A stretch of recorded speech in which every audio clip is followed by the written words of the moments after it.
Saludos en Cristo, bienvenidos a este canal de Macabeo. Hoy estoy aquí en la noche para leeros el siguiente artículo. Quiero agradecer al Señor por todos los que me habéis enviado enlaces de la transcripción de la entrevista que hizo Taylor Marshall a Monseñor Vigano. Y aquí está uno de ellos que al final estaba en la web de Marco Tosati, que veis aquí. Lo vamos a leer porque es muy interesante todo lo que dice. Vale, a ver. ¿Qué les parece a ustedes? Dice, esto está hecho en julio del 24. Dice Marshall, ¿cree que el tercer secreto de Fátima publicado en el 2000 es el verdadero? Monseñor Vigano responde, el texto de la tercera parte del secreto de Fátima fue entregado por Sor Lucía al obispo de Leiria en el 44. Se refiere a la visión que los 3 niños pastores tuvieron en el 17 y que por voluntad de la Virgen María debería ser revelado en 1960. Fue entregado al Santo Oficio en el 57, cuando reinaba Pío XII. Juan XXIII lo leyó en el 59 y decidió no hacerlo público. Pablo VI hizo lo mismo en el 67, Juan Pablo II lo leyó en el 78, quizás en el 81.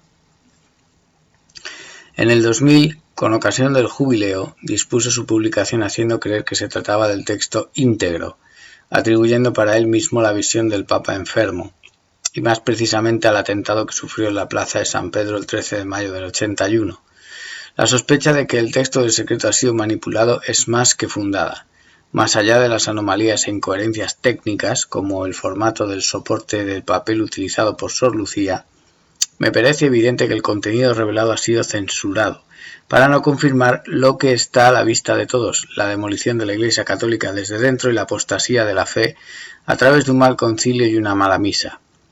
La decisión de no perjudicar el resultado revolucionario del Vaticano II llevó a Roncalli a no revelar el tercer secreto. Montini actuó de la misma manera, también porque en el ínterin la revolución del concilio se había extendido a la reforma litúrgica.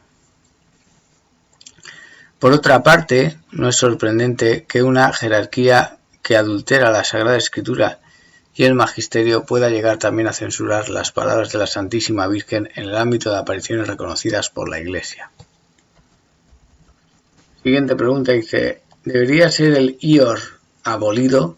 El Instituto para las Obras de Religión es un banco y es normal que una institución como la de la Iglesia Católica y el Estado de la Ciudad del Vaticano cuente con uno. Su gestión se confía a 2 laicos, un presidente y un director general, mientras que se nombra una comisión de cardenales como órgano supervisor de sus actividades. Al no depender de la gobernación, nunca he tenido ningún rol institucional en mis funciones de secretario general. Corresponde a quienes administran el IOR, es decir, a la Comisión de Cardenales y en última instancia a la Secretaría de Estado en nombre del Santo Padre, dictar las normas que garanticen una gestión correcta, la transparencia de sus operaciones e impida la especulación y las actividades ilegales.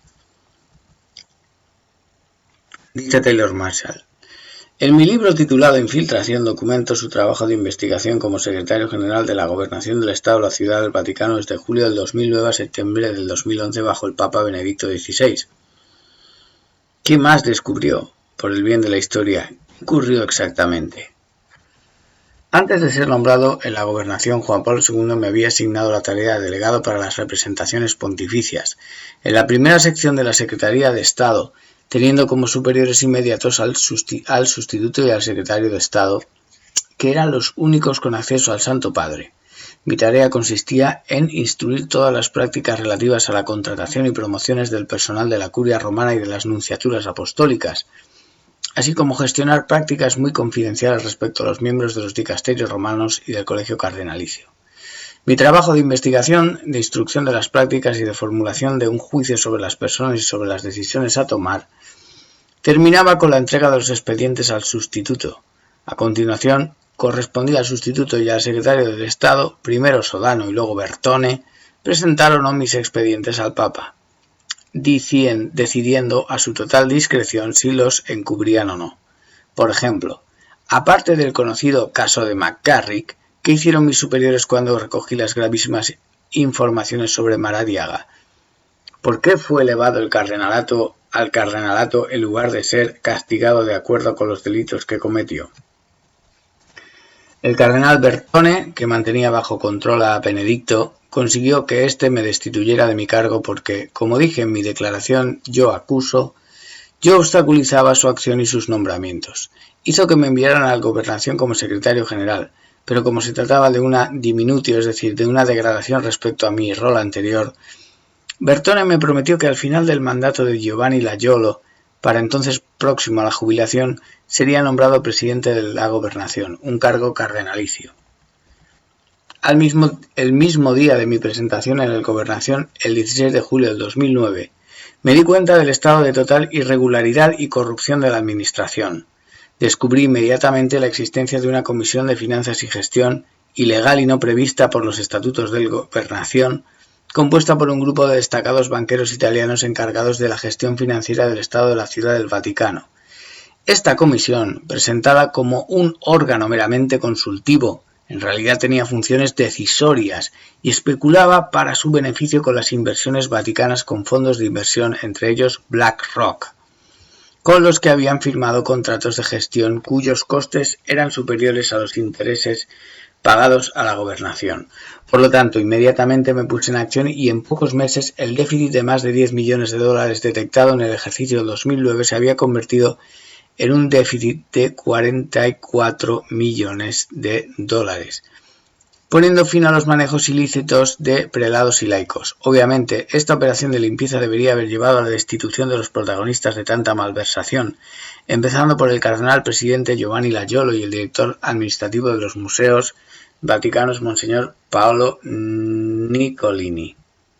Giovanni Laiolo, en olor a de masonería, pertenece al cordón del cardenal Achille Silvestrini, a su vez criatura del cardenal Agostino Casaroli, figura clave del pontificado de Juan Pablo II como secretario de Estado, y el hombre de la Ostpolitik, Silvestrini, responsable de la sección segunda para las relaciones con los estados, era un destacado miembro de la mafia de San Galo y responsable del colegio universitario Villa Nazaret, una especie de jóvenes líderes globales para el mañana de Davos, en versión eclesiástica. El ex primer ministro Giuseppe Conte, figura sombría que condenó a los italianos a arresto domiciliario durante la farsa pandemia. Es que cada vez que leo a Vigano me censuran el canal, al final ya verás. Surgió de esta fragua en la encrucijada de la Iglesia Profunda y el Estado Profundo. Monseñor Paolo Nicolini pertenece a la llamada Mafia da Banda, el lobby homo del Vaticano. Como director administrativo de los museos vaticanos y de los bienes culturales de la gobernación estaba a cargo de la principal fuente de ingresos del Estado de la Ciudad del Vaticano. Entre las principales fechorías de Nicolini que tuve que enfrentar inmediatamente figuraba el contrato que él había redactado con la aprobación del cardenal Giovanni Laiolo y de mi predecesor Monseñor Renato Boccardo para la restauración de la columnata de Bernini y de las dos fuentes de la Plaza San Pedro por un valor de 15 millones de euros. La gobernación no figuraba en absoluto entre las partes de este contrato, que se había redactado, en cambio, en un banco suizo, Banca del Gotardo de Lugano. Entre la empresa encargada de recaudar fondos para financiar las obras mediante la colocación de anuncios en la columnata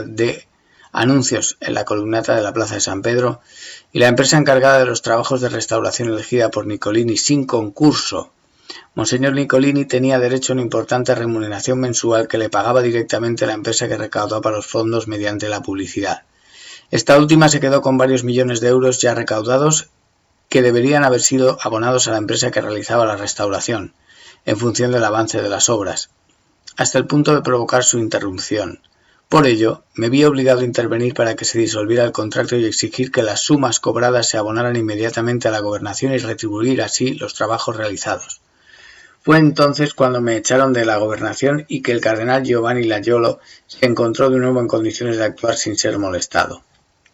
Otro caso de mala gestión fue la adjudicación de la Opera Laboratori Fiorentini del contrato de instalación de puntos de venta a los museos vaticanos, que representó un volumen de negocios de millones de euros y permitió a Nicolini obtener por debajo de la mesa una enorme ventaja económico personal.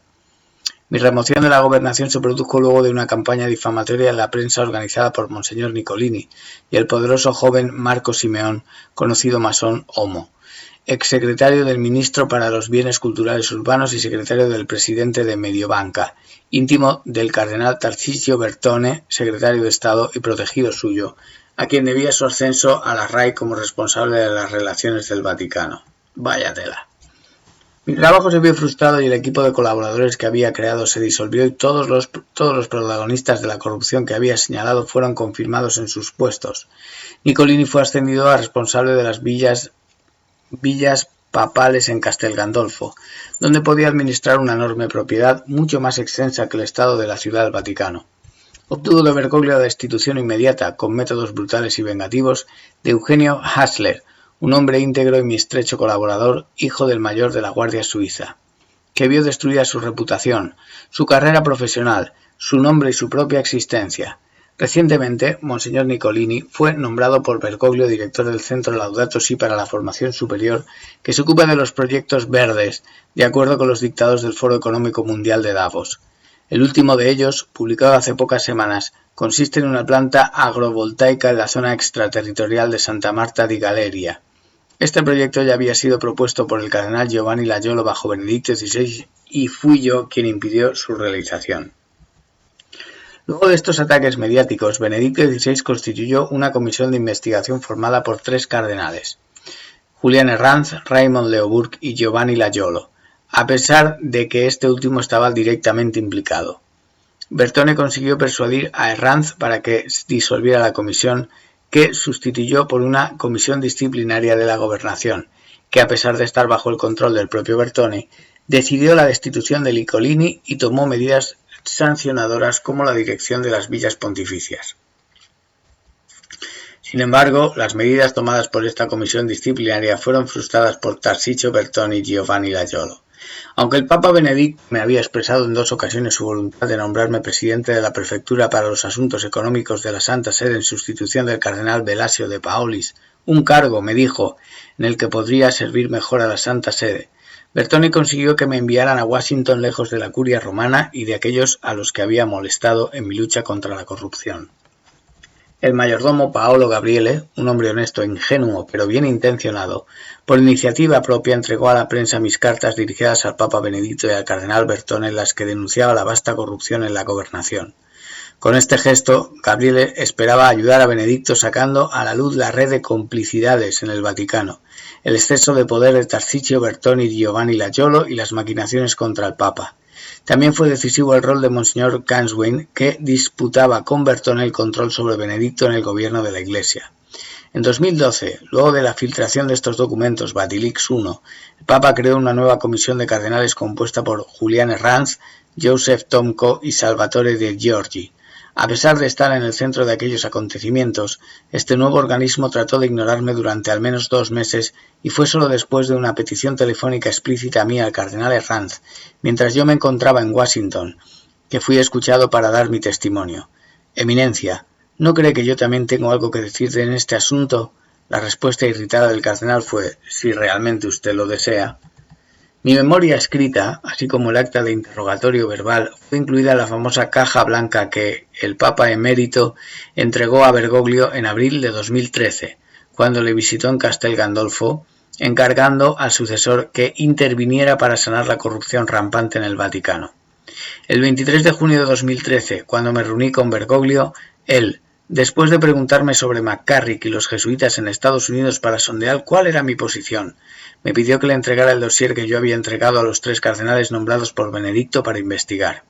Lo hice inmediatamente y me dijo, tengo una pequeña caja fuerte en mi habitación, lo llevaré allí, cosa que hizo y lo leeré esta tarde. Es obvio que a Bergoglio solo le interesaba saber quiénes eran los corruptos para poder utilizarlos, controlarlos y chantajearlos. Nicolini estaba entre sus protegidos a los que, como hemos visto, no solo mantuvo en su puesto, sino que promovió a puestos más altos, eliminando a cualquiera que se le opusiera, empezando por Eugenio Hassler.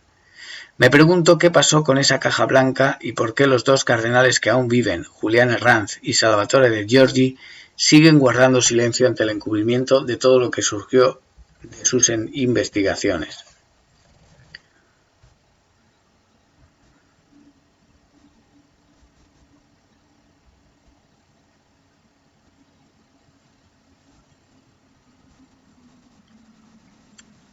Pregunta número 4. El cardenal Fernández ha declarado que usted ha recibido una excomunión latae sententia por el delito de cisma.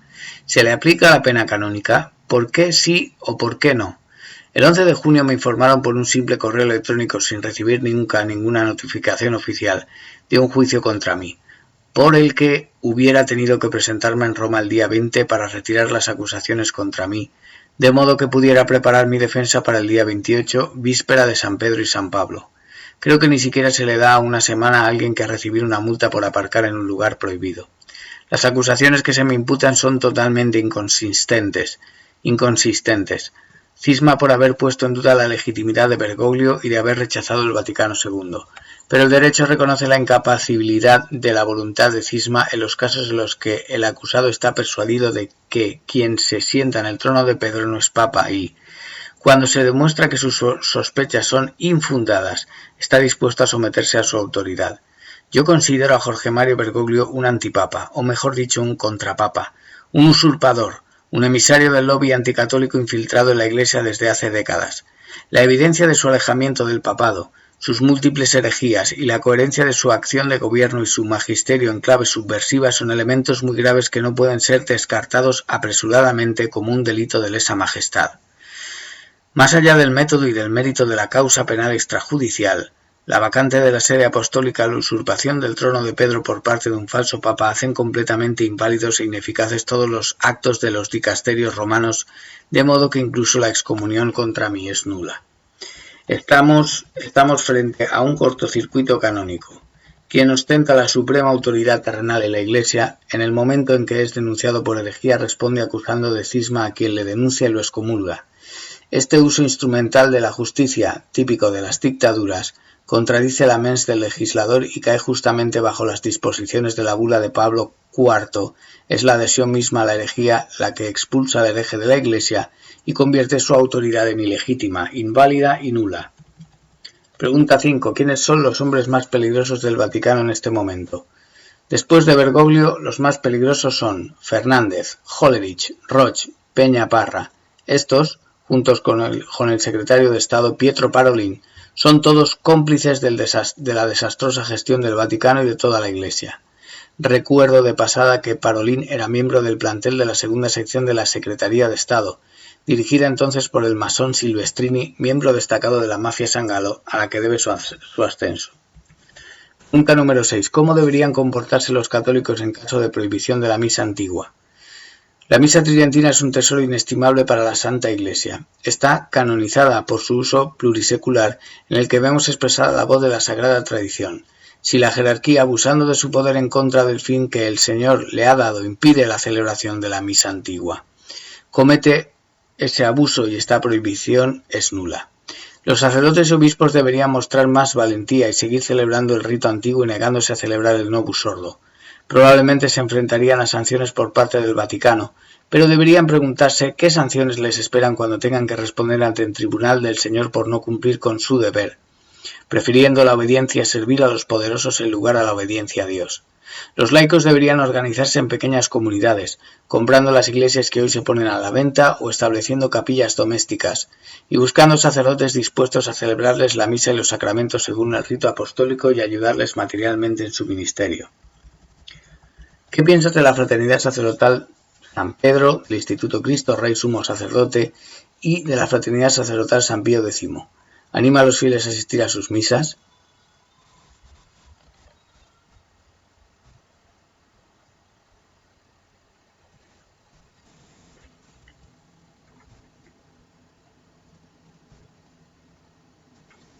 Los institutos ex Ecclesia Dei, que surgieron desde el deseo del Vaticano de debilitar a la Fraternidad Sacerdotal San Pío X después de las consagraciones episcopales del 88, a la que, habiéndosele otorgado la sucesión apostólica, podía continuar su propio apostolado incluso después de la muerte del arzobispo Marcel Lefebvre.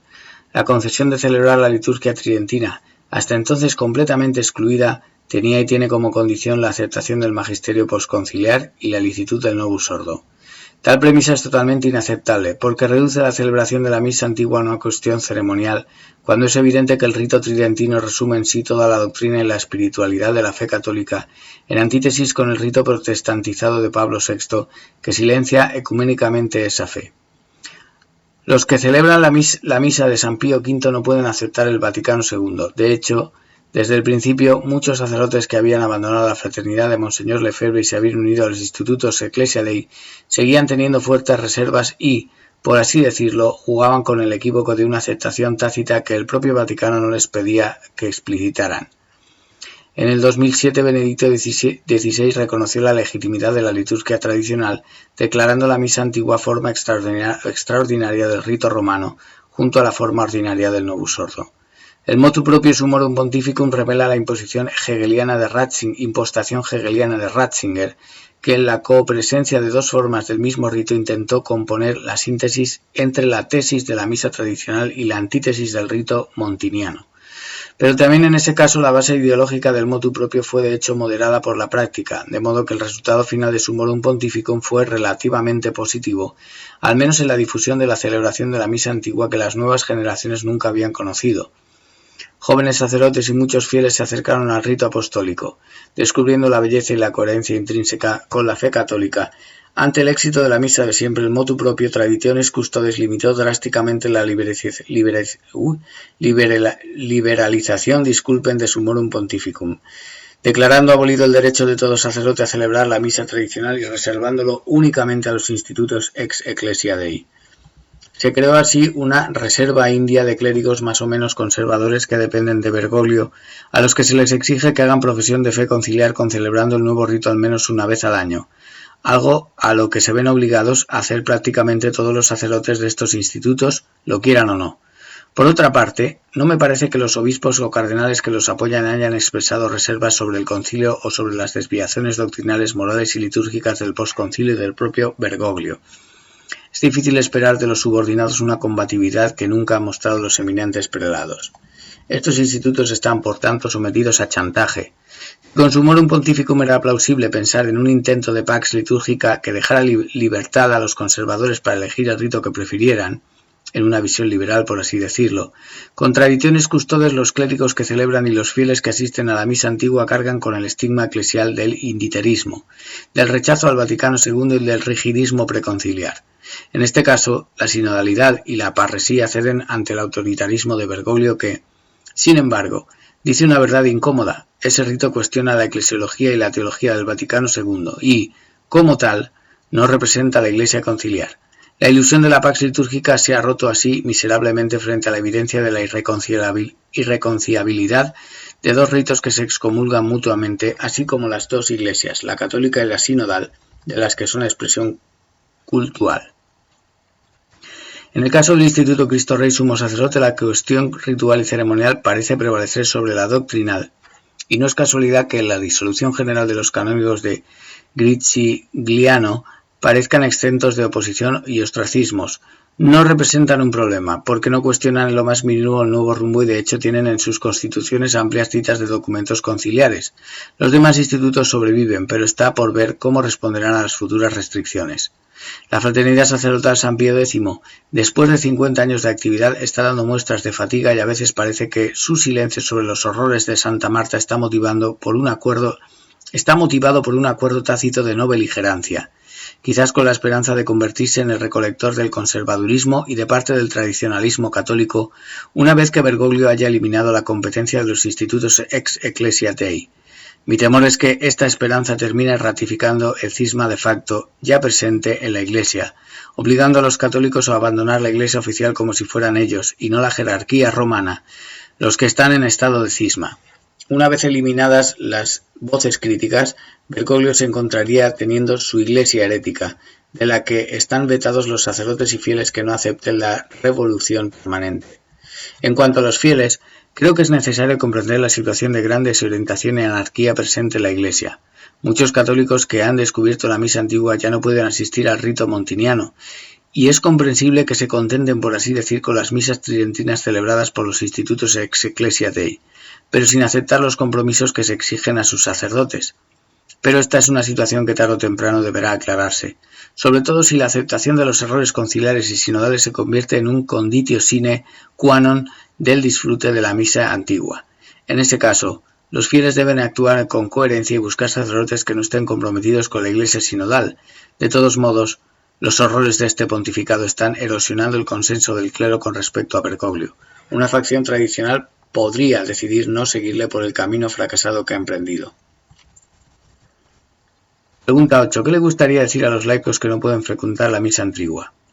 Comprendo la angustia que muchos sienten al no poder asistir a la misa tridentina. Es como ser privados de la presencia del Señor y de las gracias de que el santo sacrificio derrama sobre las almas y sobre la Iglesia. Pero a lo largo de la historia de la Iglesia, muchos católicos, ya sea en tierras lejanas a las que aún no habían llegado los misioneros o en tiempos de persecución, se han encontrado sin poder tener misa más que ocasionalmente. Sin misa se puede sobrevivir, pero no sin fe. Por lo tanto, la fe es indispensable para la salvación.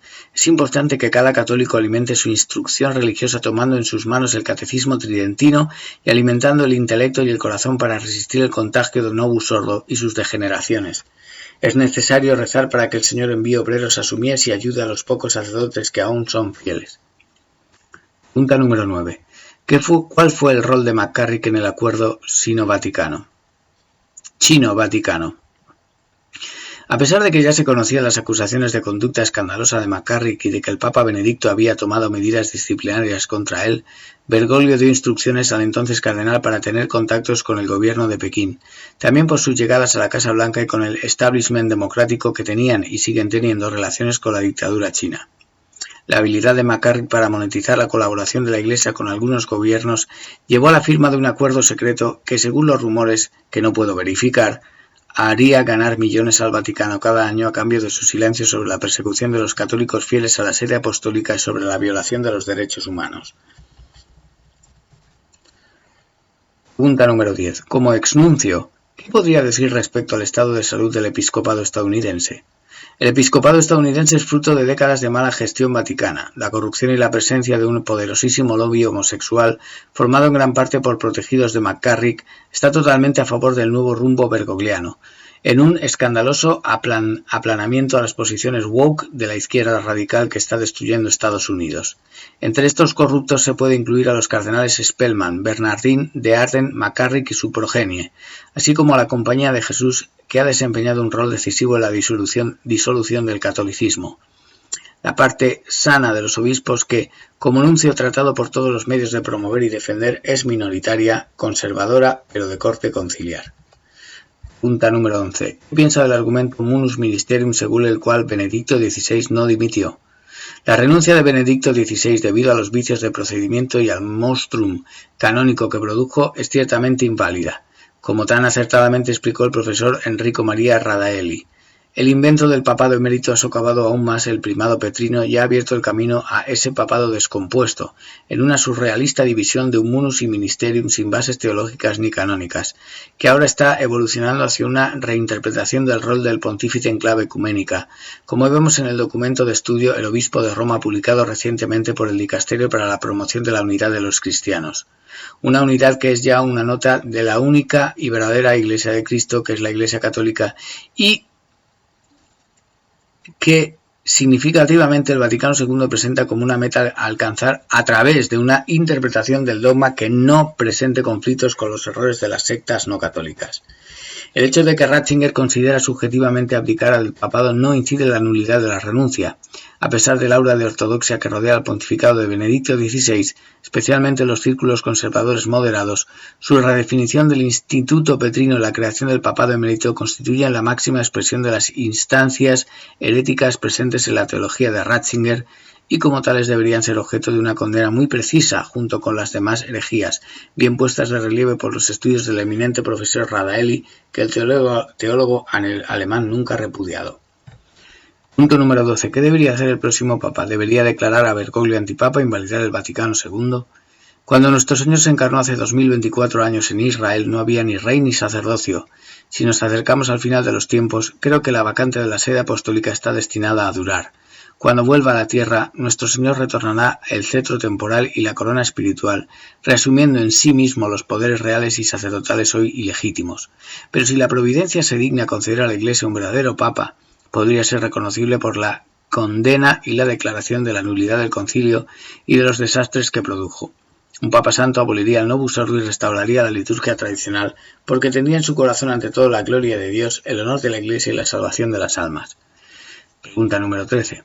El Papa León II declaró anatema a su predecesor, el Papa Honorio. ¿Sucederá de nuevo? Eso sería lo mínimo. La condena del error es necesaria para restaurar el orden violado, que está fundado en Dios, es decir, en la verdad suprema. Honorio fue excomulgado por el Papa León II no porque fuera hereje, sino porque profana proditione immaculatam fidem subverte conatus est.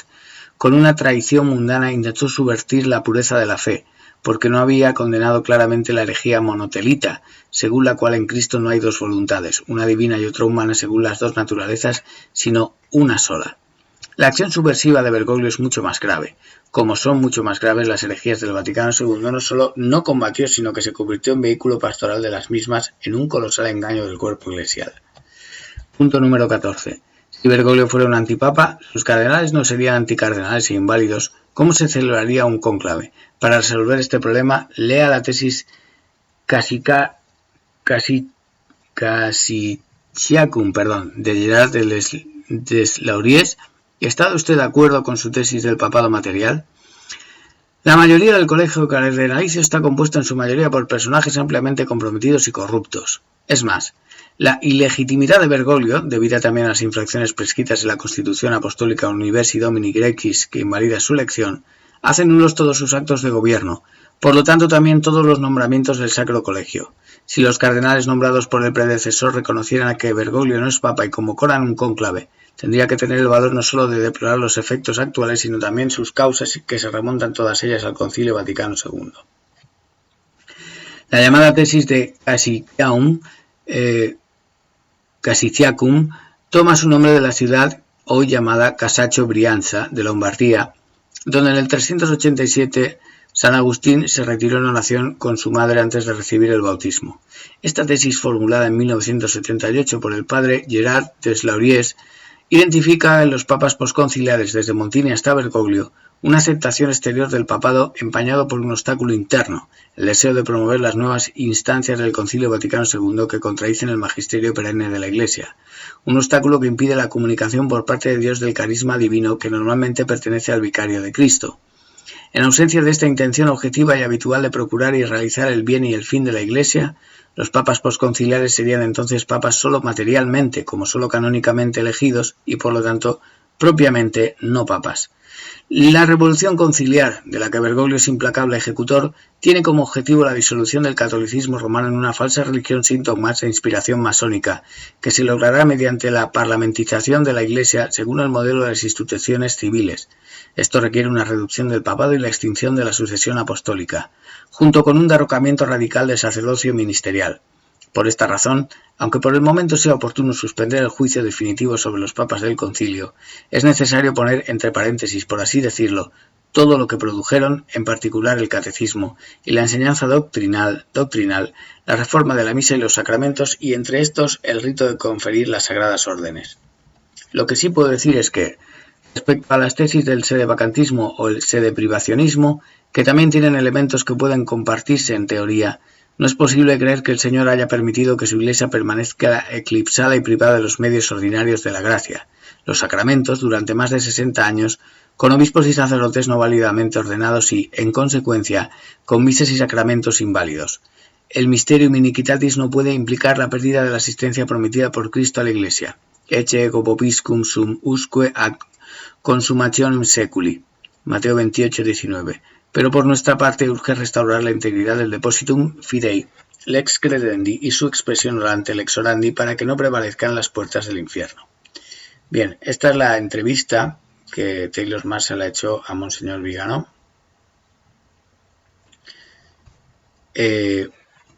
Clarificar varias cosas. Vamos a ver, lo que dice aquí Vigano claramente son sus reticencias. No se calla una, como veis ha dado nombres, ha dado datos, se ha mojado, como suele decirse, y su posición queda clara, acepta a todos los papas conciliares, pero en una, suspensión, es decir, lo acaba de decir en el último párrafo, las misas, los sacramentos, todos son válidos, aunque sea mediante una suspensión del juicio por un bien mayor, que es que el Señor no va a dejar a la Iglesia eclipsada sin esos sacramentos durante 60 años.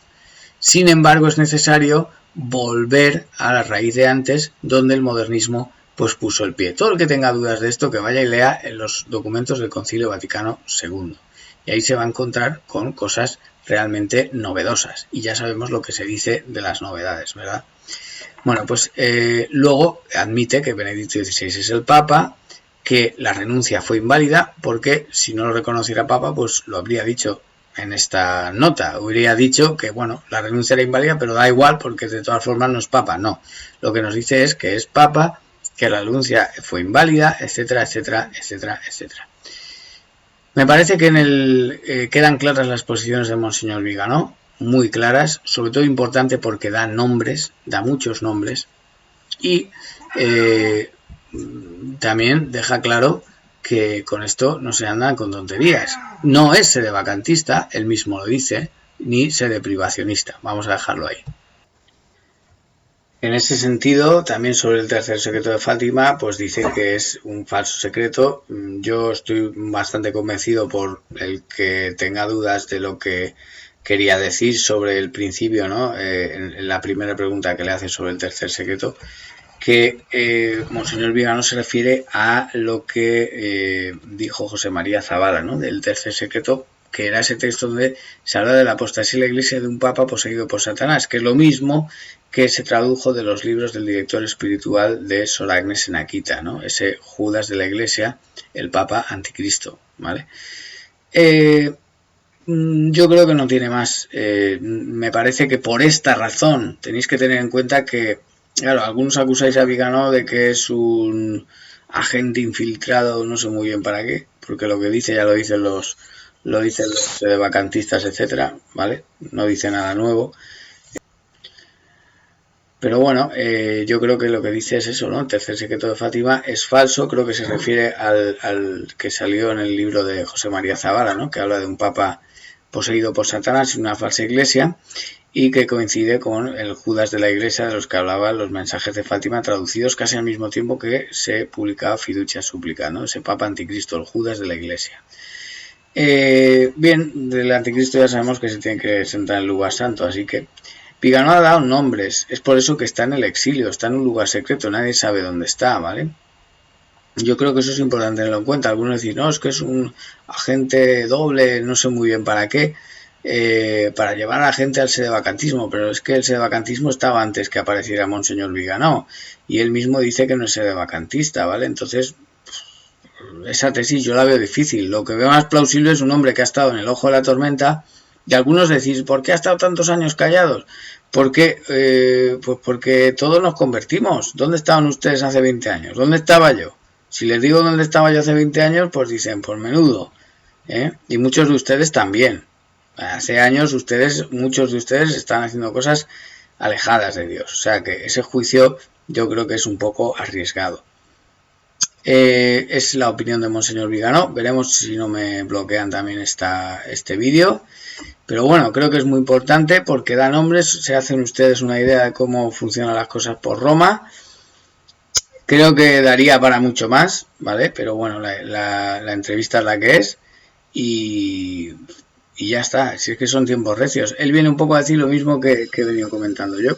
De decir, vamos a ver, no vamos a juzgar a la gente, sobre todo al pueblo llano, por un tema de decir, es que no sabemos para dónde tirar, pero por una confusión que nos han creado otros, no la hemos creado nosotros, ¿no? Entonces, bueno, pues el nuevo orden mundial tiene una mano muy poderosa metida en el Vaticano, accionada hasta su rama más visible por el Partido Demócrata Estadounidense. Detrás de eso el Partido Demócrata Estadounidense, me imagino algo como BlackRock, pero luego ya no sé lo que hay detrás. Pero bueno, al final de la cadena siempre está el mismo, que es Satanás, ¿no? En fin, este vídeo he querido hacerlo para información de ustedes, para el gran público, porque son temas que interesan, ¿vale? Y nuestra esperanza reside en el cielo. Así que vamos a orar para que el Señor venga y ponga orden, porque lo necesitamos más que nunca. Maranata.